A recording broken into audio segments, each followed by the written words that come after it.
দাদারা বৌদিরা কে কোথায় আছো? মাছ মাছ মাছ নিয়ে আসি, তাড়াতাড়ি আসো। তাড়াতাড়ি আসো, তাড়াতাড়ি আসলে কিন্তু মাছগুলো খারাপ হয়ে যাবে। তাড়াতাড়ি আসো বৌদি, বৌদি তাড়াতাড়ি আসো। ঝুমা বৌদি, টুম্পা বৌদি তাড়াতাড়ি আসো। কি ঠাকুরপো, আজকে এত লেট করে আসা যে মাছগুলো কি পচে গেছে নাকি? আরে ঠাকুরপো কেমন আছো?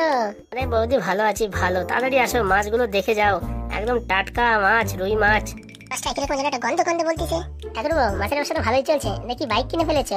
আর বলো না বৌদি, তোমাদের আশীর্বাদে। হ্যাঁ ঠাকুরপো, বলছি মাছগুলো তো এখন ভালো না মনে হচ্ছে, গন্ধ বেরোচ্ছে মনে হচ্ছে। কি যে বলো বৌদি, আমার মাছে কোনোদিন গন্ধ বেরোয়? দাঁড়াও একটু পাতাই নি নিচে, তারপরে তোমরা কিনো, ঠিক আছে? হ্যাঁ ঠাকুরপো, নিচে পাতাও, দেখে দেখে দেখে বেঁচে বেঁচে কিনি। বৌদি মাছে হাত দেয় না, মাছ মরে যাবে। ঠাকুরপো, মাছে হাত না দিলে ভালো মাছটা কি করে বাঁচবো বলো? হ্যাঁ তাই তো ঠাকুরপো, হাত না দিলে কি করে বাঁচবো ভালো মাছ বলো?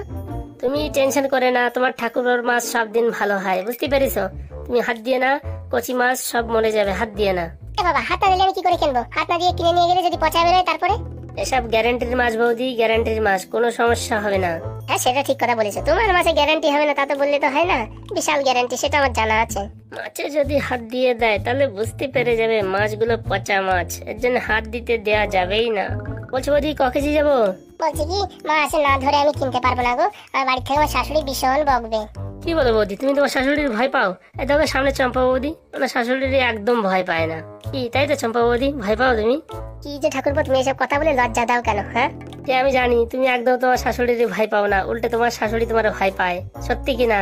ওই আর একটু একটু না, যা বলো তা বলো ঠাকুরপো, আমি মাছে হাত না দিয়ে মাছ কিনতে পারবো না, আমি না হলে চলে যাচ্ছি। সেটা তো আমার আগের থেকে জানা যে তুমি মাছ কিনতে পারবা না।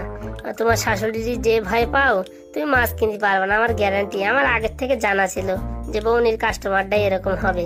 ও ঠাকুরপো, উনি ভয় নেই, তুমি আমার 2 কেজি মাছ দিয়ে দাও, আমি পট করে নিয়ে যাচ্ছি। ও উনি ভয় পাতি পারে, আমি তো ভয়টাই পাই না, তুমি দাও। শালা এইভাবে ইনসাল্ট করে দিল, এখন না নিলে একটা লজ্জার ব্যাপারে পড়ে যাচ্ছি। নিয়ে যাই, পচা হলেই হবে, আর কি করা যাবে। দাও ঠাকুরপো, আমারও 2 কেজি মাছ দিয়ে দাও। বৌদি তোমার যে মাছটা দিলাম বাড়ি গিয়ে খেয়ে বলো কেমন হবে, ঠিক আছে? আমি এসব ফালতু ফালতু মাছ বিক্রি করি না। হ্যাঁ বলছি ঠাকুরপো, একটা পলিথিন দাও ঠাকুরপো। কি বলো, পলিথিন ব্যান তুমি জানো না? পলিথিন বিক্রি করলে পরে 5,000 টাকা ফাইন।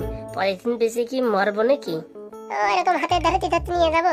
ওরে এত বড় একটা মাছ কিনেছো, পাড়ার লোকজনদের দেখাও, সবাই একটু দেখে একটু জ্বলুক, জ্বলে পড়ে তেলে বেগুনি ফুটুক। কথাটা ভালোই বলিস। ওই দেখি আমার দাও, আমার বাড়ি গিয়ে একটু রান্না করতে দাও। বলছি কি ঠাকুরপো, বাড়ি গিয়ে ফোন পে করছি তোমার, ঠিক আছে? মাছের টাকাটা। হ্যাঁ হ্যাঁ করে দিও, 320 টাকা করে দিও। না বৌদি টাটকা মালটা নাও। বাবা, মাছটা তো মনে হচ্ছে খুব ভালো, আজকে বাড়ি গিয়ে শস্য বাটা দিয়ে রান্না করে খাবো। বাহ বাহ বাহ। খাও খাও, বাড়ি গিয়ে পচা মাছ খাও। কিছু বললে নাকি ঠাকুরপো? বলছি কি তোমরাই শুধু শস্য বাটা দিয়ে খাও, আমার কপালে তো জোটে না, বিয়ে টিয়ে করিনি। তা বৌদি তোমার বোন টোন আছে নাকি? একটা দিও আমার যদি থাকে। না গো, আমার বন্টন নেই, আমি একা। ওই তো পুরা কপাল, কোথাও একটা মেয়েটে পাই না, টাকা পয়সা তো ইনকাম করি ভালো, তা বিয়ে টিয়ে করবাটা মেয়েটে পাইও না। দেখো আমার যদি পাও নাকি কোনো মেয়েটে। হ্যাঁ দেখবানি ঠাকুরপো, দেখবানি, তা মাছের দাম একটু কম টাও করে নাও। এক কাজ করো, তুমি 310 টাকা দিও, ঠিক আছে? যাও। আজকে বাড়ি যাই, মাছটাকে পুরো একদম টকবগায় তেলের ভিতরে ভাজে ফ্রাই মেরে খাবো। যাও যাও, পচা মাছের ফ্রাই করে খাও। আসেন আসেন দাদারা, তাড়াতাড়ি মাছ কিনে নিয়ে যান, সেই সুপার হেভি কোয়ালিটির মাছ আছে, আসো আসো। মালটা এরকম রেগে রেগে আসছে কিসের জন্য?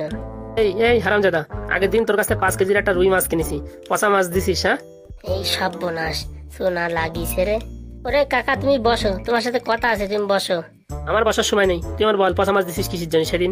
তোমার ঘটনাটা খুলে বলতেছি, তুমি তো রাগ করে না, বুঝতে পারিছো? আরে বিড়ি খাবা নাকি বলো? আমি কোনো বিড়ি টিড়ি খাবো না, তুই আমার বল, পচা মাছ দিছিস কিসের জন্য? এই শোনো, আগের দিন যে 5 কেজি রুই মাছটা মানে ছিল, বুঝতে পারিছো? মাছটা তো ভালো ছিল, এখন ভিতরে পচে গেলি, সেটা তো আমি আর ভিতরে স্ক্যান করে দেখতে পাচ্ছি না বা এক্সরে করে দেখতে পাচ্ছি না। আমি তো এই আড়তের থেকে কিনে এনে তোমারে বেশি দিচ্ছি। সেটা তো আমি জানি না, আমি তোর কাছ থেকে কিনেছি, আমি তোর কাছ থেকে দেখবো, তোর সাথে বোঝাপড়া আমার। হ্যাঁ সেটা তো ঠিক কথা। এখন তুমি মাছটা কি কত দুপুরের দিকে কাটিছিলে নাকি? হ্যাঁ মাছটা একটু কাটতে একটু বেলা বেলা হয়েছিল। দেখিছো কাকা কাণ্ডটা, দেখিছো? মানে অত বড় একটা মাছ সমুদ্রতে ঝাপাই ঝুপাই আইছে, ফট করে তেজা থাকতে কাটিয়ে দেবার তা না, তুমি দুপুর অব্দি যদি কাটো তা মালটার পিত্তি মিত্তি গলে যায় কিনা সেটা তুমি একটু বলো। হ্যাঁ সেটা তো একটা ব্যাপার হতে পারে, কিন্তু এত ফাঁস করে তো খারাপ হওয়ার কথা না রে। দেখো কাকা, বড় মাছ লাফালাফি বেশি করে, কষ্ট বেশি হয়, ওকে তাড়াতাড়ি মরে যায়, বুঝতে পারিস? ছোট মাছগুলো অনেকক্ষণ বাঁচে থাকে। এই তুমি একটু ভুল করিছো, লেট করে কাটিছো, তো এটা একটু ভুল করিছো, বুঝতে পারিছো? আরে আর বলিস না, সেদিন বাড়ির লোকজন যে গালাগালি দিল আমারে, মানে আর বলিস না, পুরো খাওয়া তো দূরের কথা, বমি হয়ে গেছে গালাগালি শুনে আমার বউর। এই যে কাকা, তুমি দেখেছো, তুমি বৌরি ভয় পাও। তুমি এক কাজ করো, আজকে তোমার কম দেখে দিচ্ছি, এটা কম দামে একটা ভালো একটা রুই মাছ দিচ্ছি, বাড়ি নিয়ে যাও, বউ খুশি হবে। না রে ভাই, আমি আর মাছ টাছ কিনবো না। আগের দিন যে পচা মাছ দিছিস, আজকে যে পচা হবে না তার কোনো গ্যারেন্টি আছে?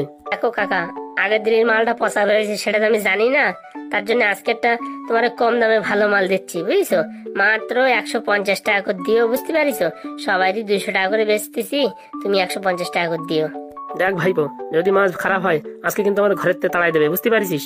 তুমি এই ফুটোরে একবার বিশ্বাস করে একটা মাছ নাও, একবার বিশ্বাস করে, যদি খারাপ হয় আর কোনোদিন নিয়ে না, ঠিক আছে? এই মালটা আজকে ভালো মাছ দিতে হবে, নাহলে এরপর দিন কেলায় আমার বৃন্দাবন পাঠাবে। নাও কাকা, এটা সুপার হিট মাছ আছে, বাড়ি গিয়ে শস্য ফোড়ন দিয়ে রান্না করো, দেখে নে চাটতে চাটতে আঙুল শুরু হয়ে যাবে। মাছটা দেখে তো ভালো মনে হচ্ছে, আজকের মাছটা মনে হচ্ছে ভালো আছে। আগের দিনের মাছটা মানে আমার জন্যই খারাপ হয়েছে, একটু দেরি করে, মানে ওই পাশের গ্রামে বিড়ি খাতি খাতি একটু লেট হয়ে গেল, বুঝতে পারিস? দেখিছো কাকা, এখন তুমি সত্যি কথাটা বললে কিনা, বিড়ি খাতি খাতি লেট হয়ে গেছে মাছ কাটতে, তাহলে তো সেটা তো আমার দোষ না। তাহলে আজকে এই মাছটা শস্য পাঠে দিয়ে ফোড়ন মারে খাতি হবে। যাই দেখি বউটারে দি, এনে ফুটো টাকাটা নে ধর, যাই দেখি বাবা বাড়ি গিয়ে রান্না করে খাই। চার শালা, আজকে তোর পচা মাছ দিয়ে দিছি, তোর এমন পিনিক পানাক দিয়ে পচা মাছ বিক্রি করে দেবো, তুই কোনোদিন বুঝতেও পারবি না আমার নাম ফুটো। তাই তো বন্ধুরা, পচা মাছ স্যাটা স্যাট বিক্রি করে মোটর সাইকেল, গাড়ি, বাড়ি সব কিনে ফেলাবো। এই আসেন দাদারা, দিদিরা, তাড়াতাড়ি মাছ ফুরিয়ে যাবে, তাড়াতাড়ি আসে, টেনশন করে লাভ নাই। এরপরে ভালো মাছও আনতে হবে, ভালো ভালো মানুষকে ভালো মাছ দিতে হবে, আর এসব বৌদি মৌদিকে পচা মাছ দিয়ে চালাই দিতে হবে, নাহলে মোটর সাইকেলের তেল খরচা উঠবে কমতে। কি বলো বন্ধুরা, তাই তো? ভাই বালি কাজ হবে, রিক্স তো নিতে হবে, রিক্স নিয়ে পচা মাছ না খাওয়ালে কি করে টাকা ইনকাম করবো? যাই বাবা, আজকের মাছটা যাচ্ছ না, অন্য গ্রামে যাই রে, কত বড় একটা ধক্কল গেছে রে বাবা। বাবা যাই, আমি বাড়ির দিকে কেটে পড়ি, কটা মাছ আছে রাস্তায় জাতি জাতি বেঁচে দেবানি। বন্ধুরা, ভিডিও দেখে দেখে চলে যাও, একটা লাইকও মারো না, একটু সাবস্ক্রাইবও করো না, জীবনটা পুরো কান দিয়ে গেল, একটু পট করে একটু করে দাও না সাবস্ক্রাইব, অমন করো কেন?